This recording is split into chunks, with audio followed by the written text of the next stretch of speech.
My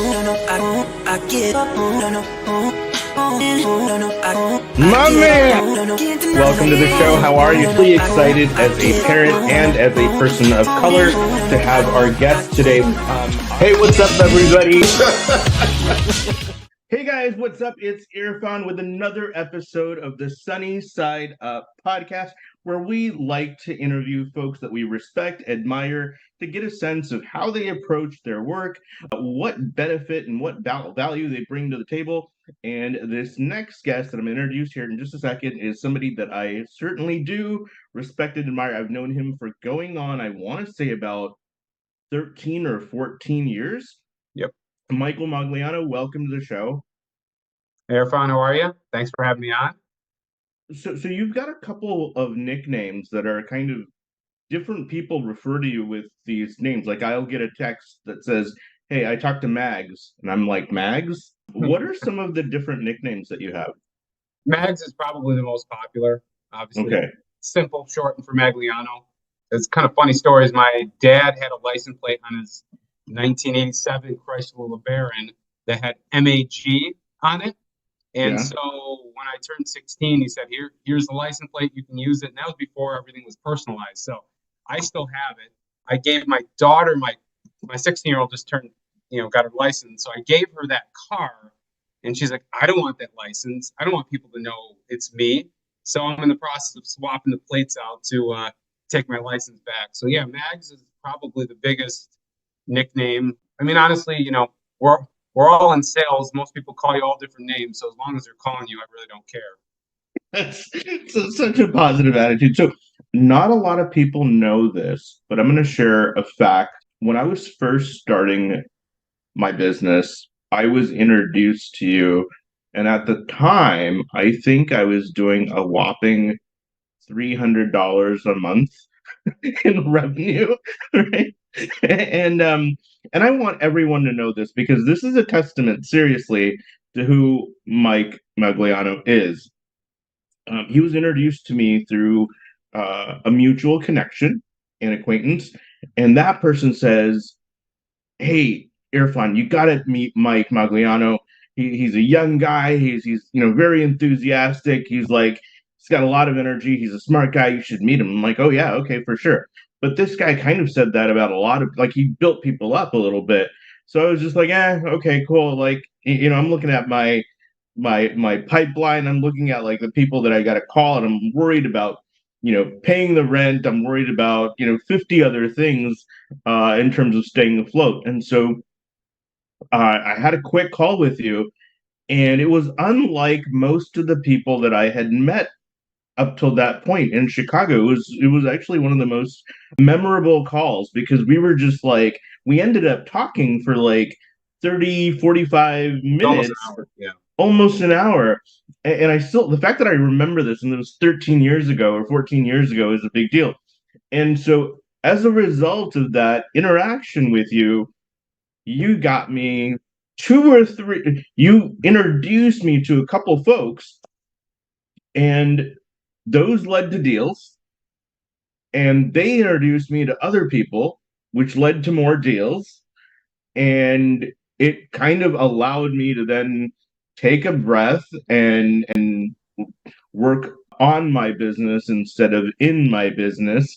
And I know you probably don't know this, but I have you to thank for allowing me to stabilize 13 years ago. And if I had not met you, there's a good chance I would have been out of business, Mike.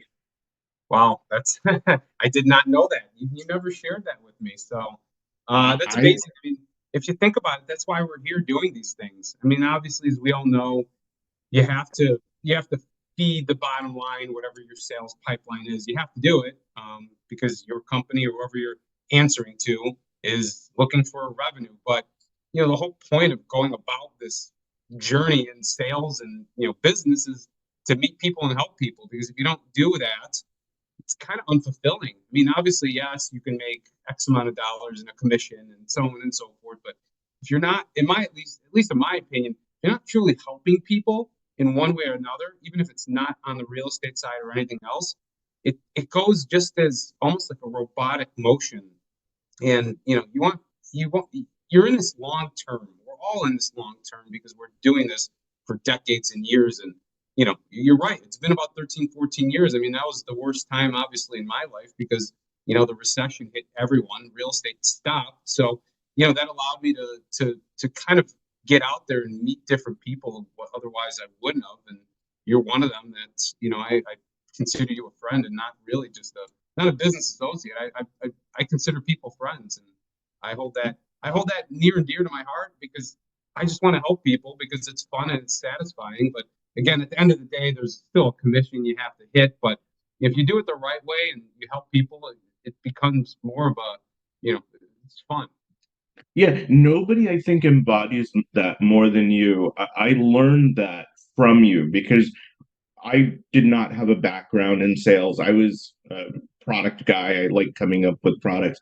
I feel most comfortable sitting behind my four screens in front of me and, doing my thing. And I had gone to a couple networking events and I mostly just looked at my shoes and didn't really look up. I shook a couple hands. I rattled off something about web development at the time or whatever it was. And it was such an agonizingly painful process going to networking events because I just felt like I had to be somebody that I naturally wasn't. And then when I met you and sort of said, oh, you know what? It's not about like showing people necessarily how proficient you are at your job or listing off the services you provide. It's genuinely taking an interest in what they do and then finding a solution that will help them. But other than that, just enjoying their company, building a community without necessarily the intention that, oh, what can I get out of this person? What utility does that person serve me?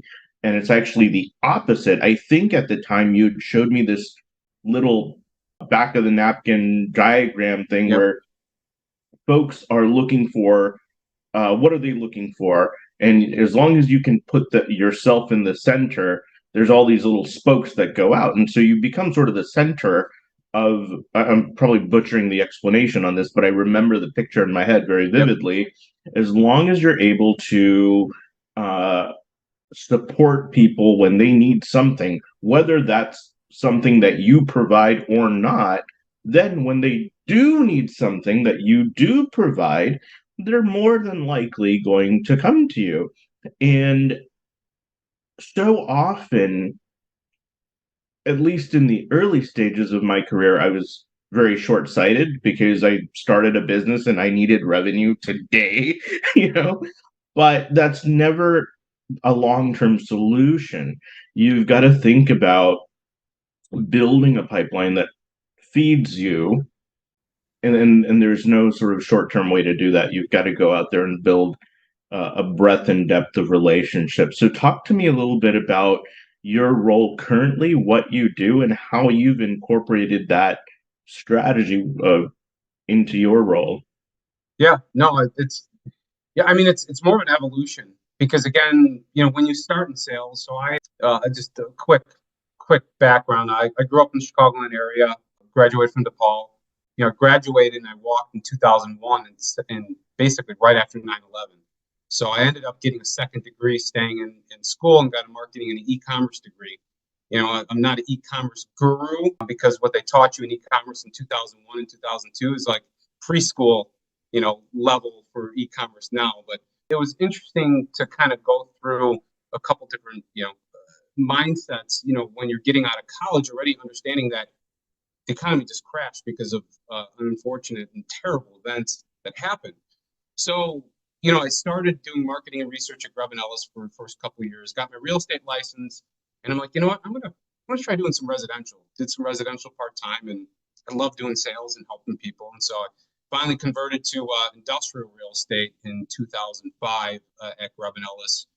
Did that from 5 to 2009, and then switched over to Cushman to work for a team that I've been competing against pretty hard for the first handful of years. So when they bring you in the industry, mostly, at least in real estate, is that you're dialing and smiling, cold calling, door to door, dialing, smiling, old school tactics, not more sales, philosophies. And honestly, every time you try to get away from that and you try to train someone new, that's really the best way to get out in front of people.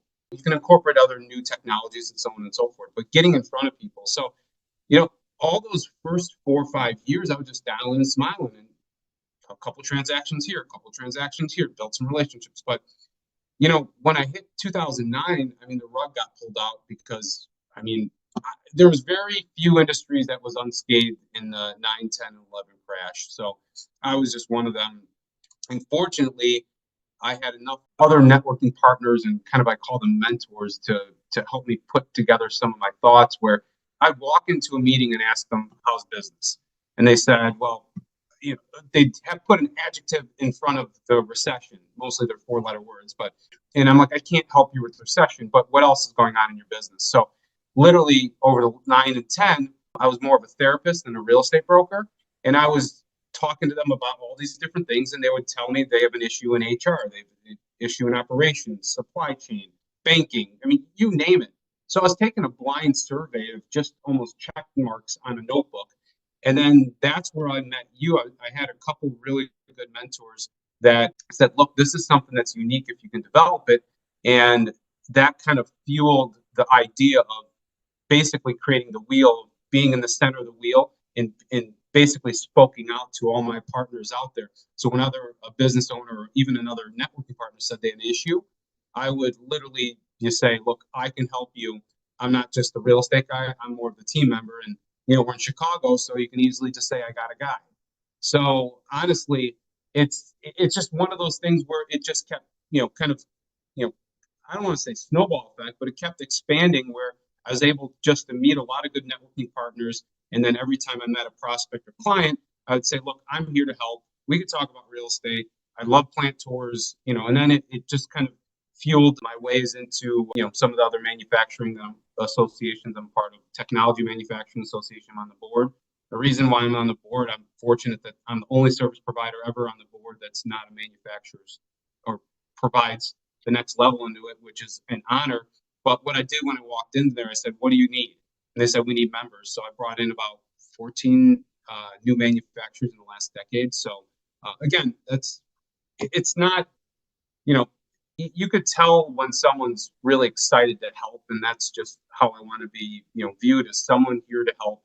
And real estate's going to happen eventually. And, I have 3 daughters, so I got a long-term effect here. I got to work for a long time, especially teenagers right now. But, I just do it because it's fun, it's fulfilling. And, obviously you build a ton of great relationships like we have here. Yeah, absolutely. So I want to get back to, there's a lot to unpack with just what you said right there, and we'll get to some of those things. But going back to what you said, you had a lot of great mentors early in your career. I want to talk to you about Uncle Lou. Tell me about Uncle Lou. Yeah, so Uncle Lou he is truly my uncle. He's my mom's brother. Used to live here in Chicago, moved out on the West Coast in California about right when I graduated from college. So, you always need that support in your life. You obviously have, you have your spouse, that's different support, but there's always that business person that you need as kind of your confidant.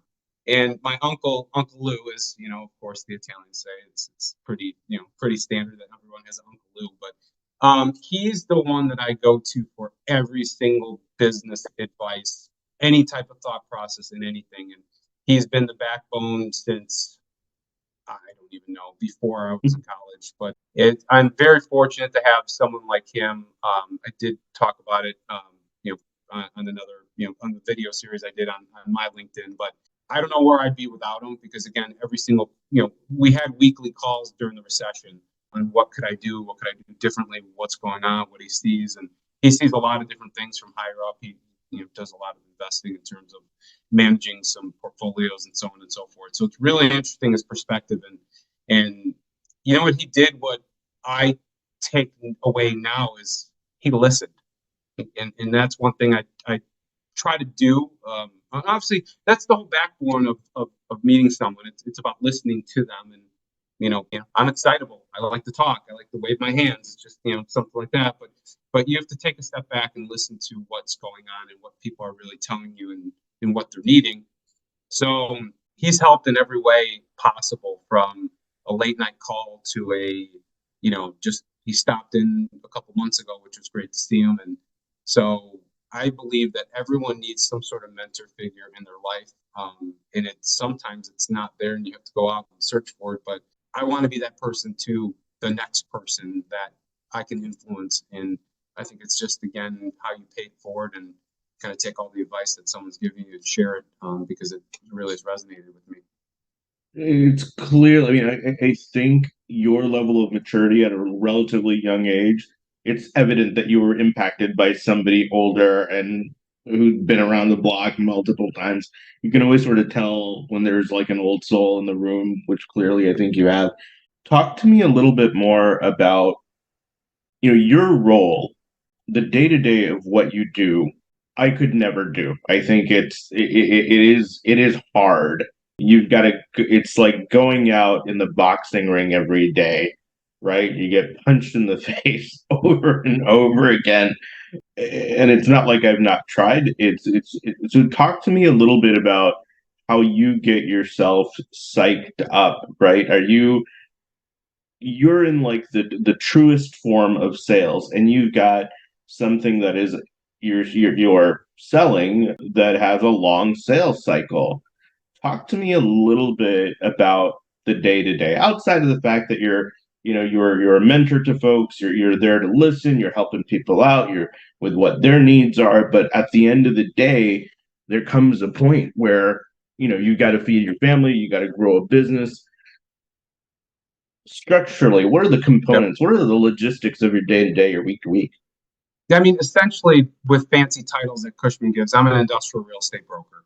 I help companies, on any type of real estate decision, whether it's leasing, relocating, renewing, selling, buying, building. I mean, you name it, sale leasebacks. I mean, it could be any type of real estate decision out there. So those, you know, some sales industries, they are turn and burn, where they can get deals done in days and weeks and a couple months here and there, and they can turn hundreds of deals in a year, where in our industry that doesn't happen, because the cycle could be 2 years. It could be, you know, the quickest deal I ever had was a week. And that's just because it was a complete, I need this right now and I need it fast. And I've never had that happen ever before. So, your minimum 6 months, and you're probably closer to 2 years, because there's a lot of strategic planning in it. Again, you have to help build the case and understand with the whole move process, and moving is costly, disruptive, and everything. So if you build out of that and understand what to do and how to bring in the right partners to quantify the cost and everything. But on a day-to-day basis, it's really, I love what I do. I mean, think about it. So everything that we have in this world right now, besides the air, the dirt, the sun, and probably water, and just, your natural elements, have been made somewhere, some way. The roads, the houses, your clothes, your microphone, the furniture. So everything's been made somewhere, and it goes on a truck. And those are the people I deal with. So it's just fascinating, where I walk into a building and they're making plastic bottles, or they're making components that go into an iPhone, or they're stamping a part that goes on a battery for a new Tesla or something like that. I mean, it's or a plastic component. I mean, it's just crazy how much you see, and it's amazing to walk in there, because I feel like I'm like my 9-year-old daughter saying, "What does that do? What does that do?" And it's just, and I love it. And what I really do like about it is you can almost understand the whole supply chain of where the part starts, where it stops, where it goes on the truck, and then you have relationships throughout that whole process, where if someone says I have an issue, you introduce them there. So that gets me up and fuels me in the morning, saying, I got another day. No 2 days are alike. I mean, I'm here at a conference call. I'm talking to you. I got another conference call. I have a lunch with a client, and then I'm going to stop by a few people and just say hi on the way back, and kind of wrap up the day and do some proposals and stuff. So that is completely different. There's plant tours. Every day is so different. Every client you talk to is so different. Every personality is so different. And I know I feed off of that.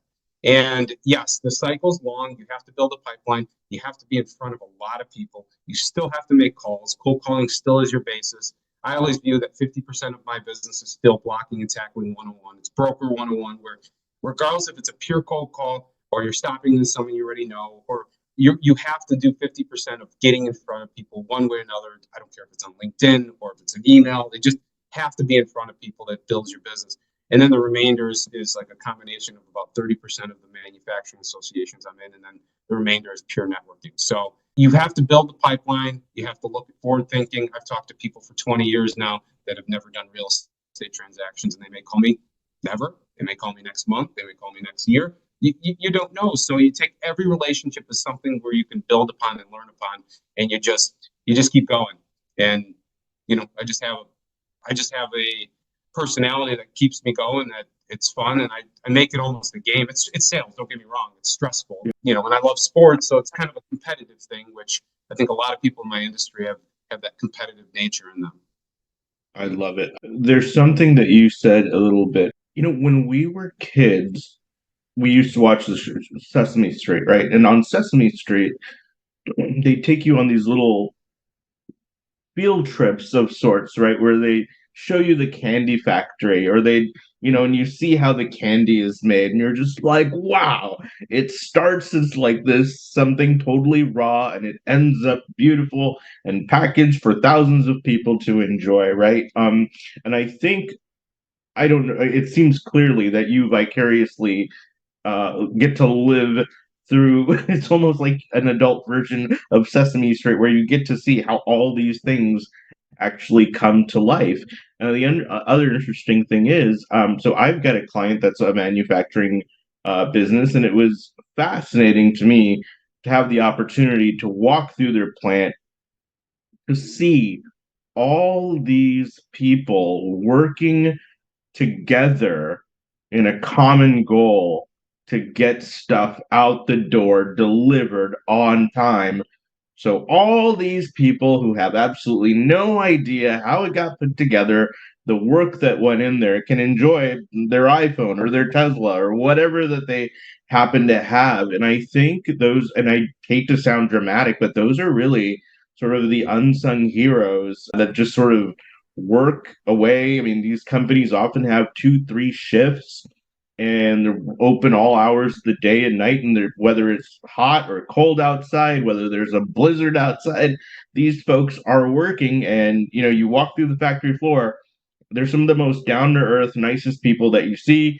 They wave at you, they smile, they talk to you, and you don't necessarily get that same, and I hate to be melodramatic, but it almost kind of gives you goosebumps when you get to witness that in corporate America, in the sort of, in a sea of cubicles. You don't necessarily get to experience that same feeling, like, hey, I just sent an email, wow, that's amazing.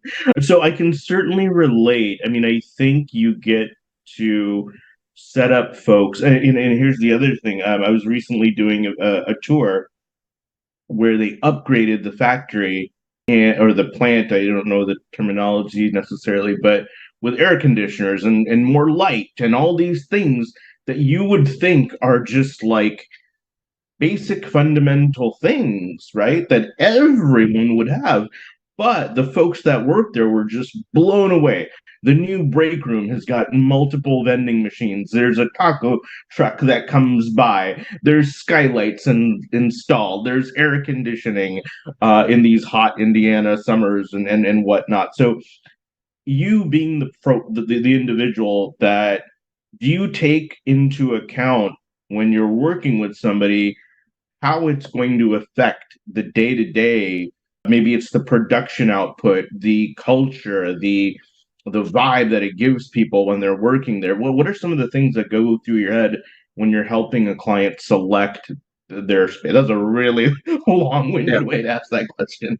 Yeah, I mean, there's a lot of good things to unpack from what you said, but I can go back to saying the simplest thing is that, let's be honest, those workers, manufacturing, that's really the backbone of America. I mean, think about it. That's what we are truly founded on, is manufacturing. I mean, I know we try to get into tech and so on and so forth, but when we go into recessions, when we had COVID, when we had all these things, who's there? It's the manufacturers. They didn't stop They actually ramped up production of making things that were essential for our our livelihood at that point. And they don't stop. And I just think they're, like you said, unsung heroes because they don't get enough credit. And the workers there and the perception, the misconception, I went to Elk Grove High School. Elk Grove's the mecca of manufacturing in the Midwest, largest industrial manufacturing park, easily in the Midwest. You see the amount of workers and amount of skilled labor and everything that is needed and has been neglected over the last 40 years. I went to Elk Grove and only one teacher kind of talked to us about trying to get involved with the manufacturing community.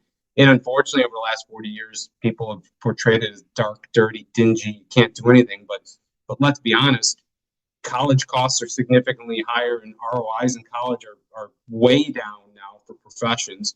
You can go to a trade show, you can go to a trade skill, do an apprentice program, you can do accredited programs. TMA has one that now with Judson College, you can take kind of the both sides of the skilled labor or skilled training, as well as getting accredited through Judson.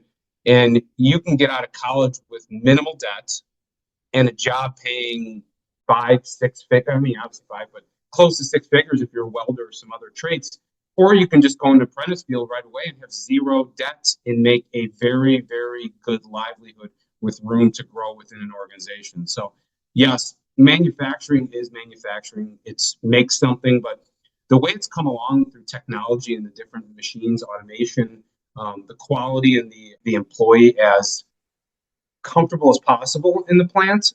Yeah, you're going to be in plants that aren't air conditioned where it's 90 degrees or plus, but the employee now is the most critical thing that is the backbone of the business. So skilled labor has been shortage for decades. So is truck drivers. We can't train as many as fast as possible. So yes, anytime you start talking to someone about their potential relocation, you look at two things. Number one, it used to be, I'll call it 10 years ago, where does the owner live? Owner wants to be as close to his plant as possible because, hey, I'm working 12 hours, 14 hours. I'm in there at 4 a.m. to 7 p.m. I mean, the owners sometimes don't get enough credit from the outside looking in because they do take the risk on putting the business. Their neck is on the line. What they have is they have obviously a goal is to to work directly with every staff member and every employee down there. So they want to make sure that every single employee feels like they are wanted, a team member, and it's being more emphasized now, obviously, in the last couple of years with the way the workforce has changed. So building that skilled labor is critical, and if you move too far and lose a skilled labor, you're losing production. So what we do is we look at three things. One, where your location is today. Two, the cost to move. Relocation cost is critical because some of it could be $1 million plus. And then three, we do zip code mapping on where the employees come from, and we can put management.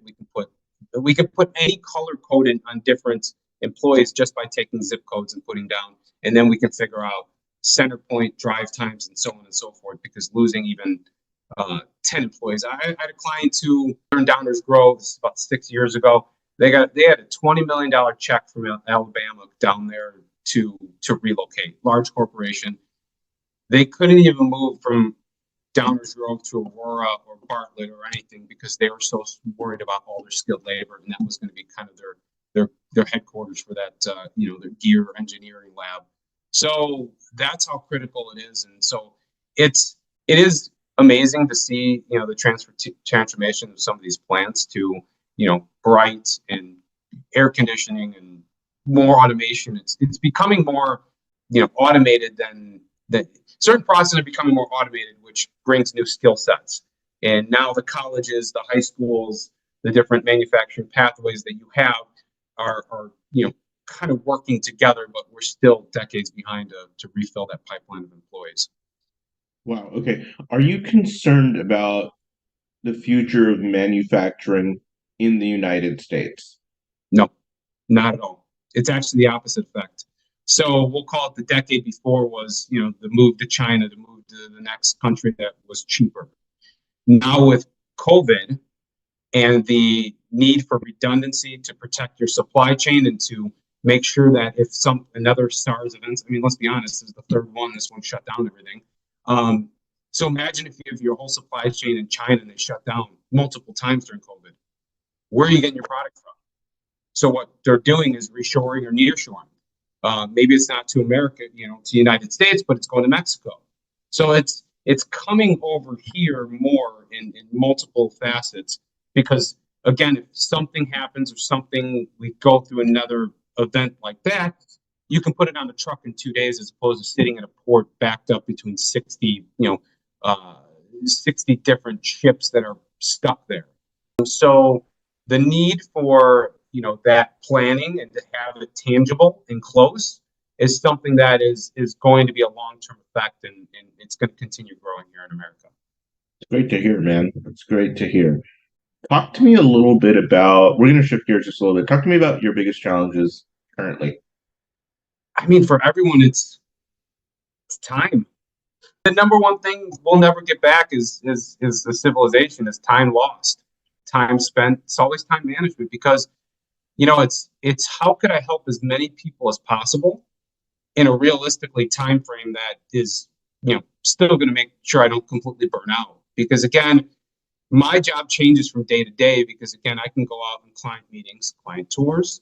I can be sitting right here at this desk in my home or at the office in Rosemont, and I can be working on making calls, proposals, trying to negotiate deals, trying to call in people. And then I'll get a call and say, hey, we have we want to tour your building at noon on Friday. And all of a sudden it's like, okay, I got to be at the building, so I need to move things around. So it's a constant shift. And my challenge is that what I've been working on the last year and a half is that fight or flight mentality, is that I have to be thinking of that next thing. Like if we're on this conversation, I'm thinking already, okay, at 11:30, I have to do this, and this, and still have this conversation and think about the 3 o'clock call I have. So what I've been doing is trying to center myself and just take a deep breath. It doesn't mean I'm not working any harder, but I'm just trying to more focus on what the tasks that I need to get done that are not only the most important, but are going to help me in my business and help the most amount of people. So I say that's the biggest challenge because again, my schedule changes on a dime, and sometimes you can't adjust to it fast enough because you have fire drills. It's like everything else, but because there's part of my business that's controllable and part of it that's not, then you just have to try to do your best to make time for everyone and anyone. Because again, when I meet you or I meet someone else and I talk to them, I truly want to help them and truly put my best foot forward of saying, all right, I know this person would be a good fit. Let me introduce you to them. So, there's times where we all do it. There's those 11 o'clock, midnight, 1 a.m. It's like, what are you still doing on 1 a.m. on emails that you're probably going to butcher in spelling because you're falling asleep? So it's like, okay, cut the cord at some point, and you have to do a little more internal kind of like caring for yourself because you're running at 150 miles per hour. So that's my biggest challenge, of taking a step back and saying, work smarter and be more true to myself of saying, look, you can't run this fast because you're only going to burn out at some point. But that's always been my challenge. And meeting new people, as we all know, getting in the pipeline. I mean, that's a sales cliche that everyone needs more in the pipeline. But truly, that I think everything outweighs it, because if I can't get my time organized, then I'm not going to be able to even meet the new people and even service the new people. So I think it comes down to time. Yeah. Gosh, that's really insightful. That's really insightful. Speaking of time, where do you see yourself in the next 12 to 24 months? 12 to 24 months. I don't have any inkling or need or want to change what I do. I consider this my long-term, profession. I've been doing it now for almost 19 years, and I view that as long-term because what this job allows you the flexibility. I'm 100% commission, so I have to eat what I kill. I mean, it's one of those, just known things. So I don't have sick days. I don't have to clock in from 8 to 5. I don't have to do things like that. So I can stop work at 4, pick up my daughters, take them to whatever it is that they need to do. Because again, I have high schoolers and now more elementary, and I know the time's running out before they all go to college. So what time's something that I'm really sensitive. And if you start thinking 5, 10, 15 years, I'm still doing the same thing because I think it's just what I love doing. I don't think I'm going to do anything different. In 15 years, I mean, honestly, I will be 59.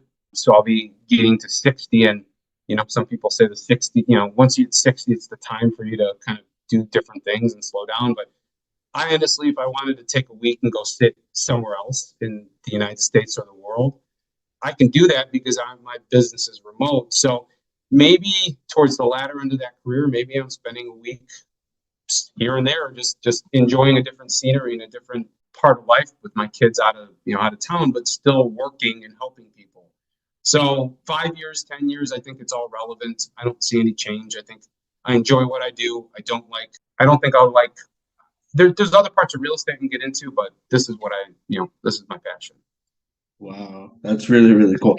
Now, it's no secret that you've done a pretty good job of building your brand, your personal brand rather, with the right people in Chicago, right? And maybe a little bit beyond Midwest, I would even venture to say. Talk to me a little bit about how you approach the growth of your personal brand, how you use different social media platforms to do it.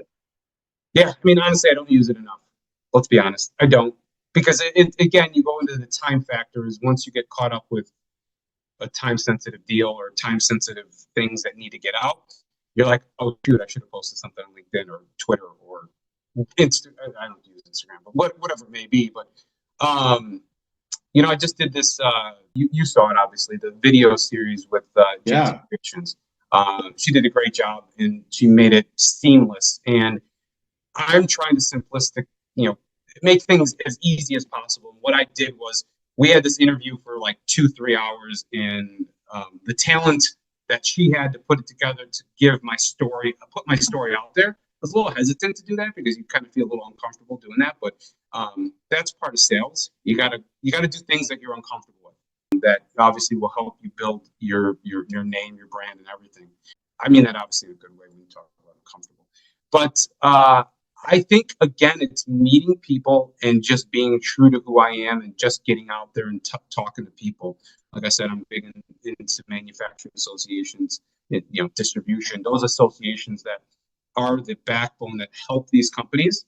I go in there, show them my brand and how I can help them, and that just kind of resonates, and it just keeps going layers and layers out there. So long-winded. I think it's just be true to yourself, and as you meet different people, just show them you are true to it, and it just keeps going out there. I mean, I've been fortunate to do some podcasts with some really great people.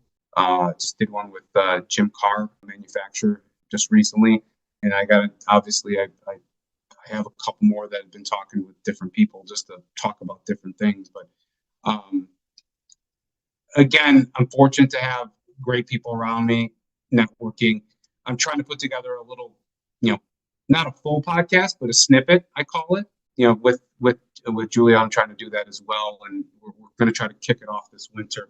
And it would be just a short video series of if we were talking, it'd be basically 5 minutes, 7 minutes, just a quick video, get it out there on my network, and why my people in my network, clients and everything should know you or someone else. And it's just hard hitting, boom, right there in your face, done within 5 minutes, 6, 7 minutes. And then people could go on their way and hopefully resonate with it.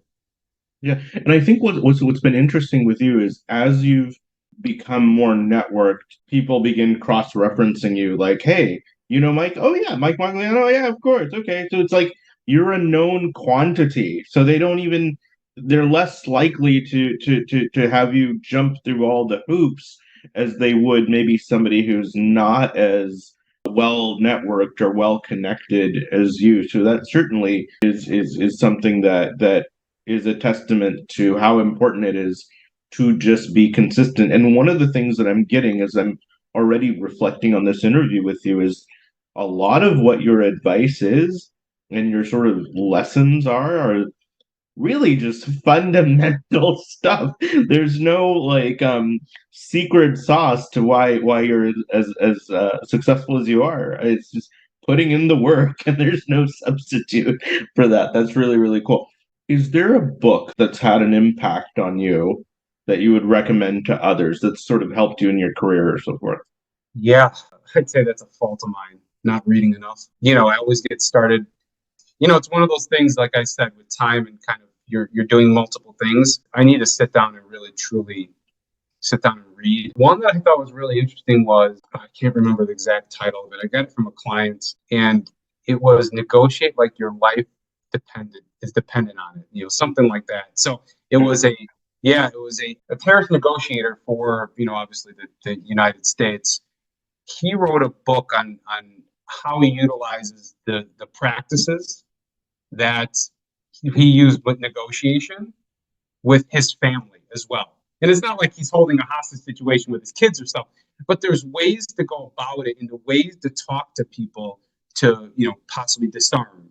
If you have a teenager that's coming in hot, there's a way you could talk to them and kind of have them kind of, basically rebuild their mindset to have more of a level playing field. And that was an interesting book. I got through it about 5-6 years ago, but I don't. I mean, I have a list of like 5 books. I mean, I have so many lists on my notes of movies, Netflix shows, books, and I never hit them. Honestly, I just never have a chance to hit them. But I think that could be a 2024 goal of read more books. Okay, all right, fair enough. What keeps you up at night? Jeez, I mean, it's typical sales. Where's my, what's the next? Where's the next sale? What's the economy going to do? What's the market going to do? And so on and so forth. Do I have enough bandwidth? Am I running myself too hard? Am I going to burn out? Those are kind of things in the back of my mind. But I mean, is outside the box thinking. I have a friend in high school friend from high school that I kind of reconnected on Facebook. He does a lot of the breathing meditation techniques, and I've actually started going to him and seeing him for the last 6 to 8 months and learning to kind of center myself and ground myself and take more opportunities of just literally as simple as just taking every once in a while. As easy as that is, you take 5 of those just in the middle of it. You can and think about what you're grateful and gratitude for. And you could take this racing, crazy mind that's just pent up and just shift it, and you start calming yourself down. So I think I've been able to do those things and just kind of focus more on, being more aligned with how could I move forward as the right person and not burn myself out. So, I mean, obviously we can talk about, is the real estate market slowing down? Am I not going to find the next client? Those are always what keeps me up at night. Fortunately, I've been doing this for a long time. So I'm on a team structure at Cushman. I have some really, really good partners that we all pool, obviously, our commissions into one pot. So the nice thing is that all 5 of us are doing transactions and we're proportionate share of it. At the end of the year, we true up if I'm doing more than my proportionate share into it or not. So what that does, that levels the playing field where you're getting more commissions on a lower scale as opposed to that feast or famine. So that's the nice thing to take out of life, feast or famine. But I still have that burning, fear that like I went in 2009. So I guess knowing that everything's cyclical and that 2009 could come back in some sense. Obviously things are different, but that kind of fuels me and kind of keeps me thinking at night. Very cool. Who are you looking to connect with? What is the best way to get a hold of you? Somebody reaches out to you, what should they have in mind? What should their needs be? Yeah, I mean, honestly, let's boil it down to 2 different things that I'm always looking for. I'm always looking for really good networking partners. Like I said, I service the manufacturing distribution world. That's my bread and butter. Anyone who's got something that's a differentiating factor that could help a client of mine, or anyone that wants to connect and talk more and compare notes. So I'm always open for strong networking partners. And I look at anything across the board from the higher level of you talk about banking, attorneys, and accountants, all the way to machine equipment manufacturers, to machine riggers, movers, electrical contractors. So I like to meet people across the board. And then obviously the number one, as we all know, is a business owner out there, whether it's a CEO, CFO, whoever it may be, that's running an industrial company. And again, I'm not looking to say, hey, you have to do a real estate deal. I'm just looking to talk to them and say, look, I've 19 years of experience of looking at this whole business going every different direction. Let me just come in and get a plant tour. I could probably make a couple recommendations of who you should talk to, maybe that might help you kind of better something within your business. If I can't, then you're doing a hell of a job, and let's just stay in touch as friends. But I'm always looking for industrial owners because, again, there's a part of my network through my manufacturing associations and all the other things that I'm a part of that have been able to help solve pain points that are facing these business owners on a day-to-day basis. So you can reach me. Obviously, I'm on LinkedIn. My email, michael.magliano@cushwake.com. Obviously, my cell phone's out there. I mean, however anyone wants to text me. I mean, I don't know what do kids do these days. Now, my kids are doing Snapchat, TikTok. I'm not any of those. So. All right, guys. Michael Magliano, if you're looking for a good networking partner, if you're looking to connect with somebody who can help you with commercial real estate, he is your man. Michael, thank you so much. Always great to grab lunch with you, connect with you, chat with you. I always come away feeling better than I went into the conversation usually. Yeah, like I said, I've enjoyed our friendship over the last, 14 years, and it's been a lot of fun to see, both our growth within our respective industries. So it's fun. It's cool. It is fun. All right, cool. Have a good one, man. Thanks. See ya.